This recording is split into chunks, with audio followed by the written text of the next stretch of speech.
Saroor Nagar indoor స్టేడియంలో నిర్వహించిన job మేళాపై BJP నాయకులు మండిపడుతున్నారు.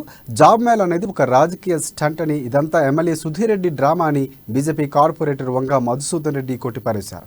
దీనివల్ల నిరుద్యోగులకు ఒరిగిందేమీ లేదని చెప్పారు. ఎమ్మెల్యే సుధీర్ రెడ్డి వచ్చే ఎన్నికల్లో ఓడిపోవడం ఖాయమని తెలిసి సీఎం కేసీఆర్ దృష్టిలో ఉండాలనే ఉద్దేశంతోనే ఏవేవో కార్యక్రమాలు చేస్తున్నాడంటూ మండిపడ్డారు. జాబ్ మేళా పేరుతో ఫ్లెక్సీలు పెట్టి హంగామా చేశారని విమర్శించారు.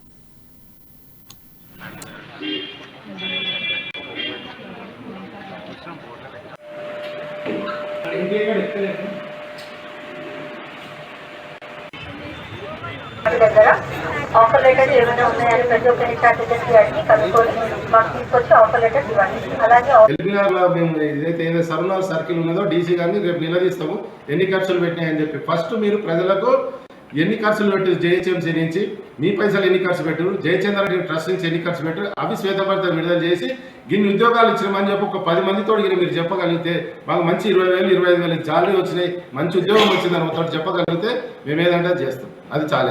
ఇది ధ్రువ్ అనే కంపెనీ, ఇది స్కిల్ డెవలప్మెంట్ నుంచి ఈ మంత్రి గారు అయినటువంటి శ్రీనివాస్ గౌడ్ గారి ఆధ్వర్యంలో ఈ స్కిల్ డెవలప్మెంట్ జరుగుతుంది. దీని పేరు ధ్రువ్. దీని ఆఫీస్ కూడా ఎక్కడంటే సికింద్రాబాద్లోనే ఒక డబుల్ బెడ్రూమ్ ఇల్లు ఇచ్చారు. డబుల్ బెడ్రూమ్ ఇల్లు ఇచ్చి అక్కడి నుంచి తతంగం అంతా నడుపుతూ ఉన్నారు. మేము స్కిల్ డెవలప్మెంట్, మేము ఈ ఉద్యోగ మేళాలు పెట్టొద్దని మేము చెప్తలేము. ముఖ్యంగా మా ఎల్బీ నగర్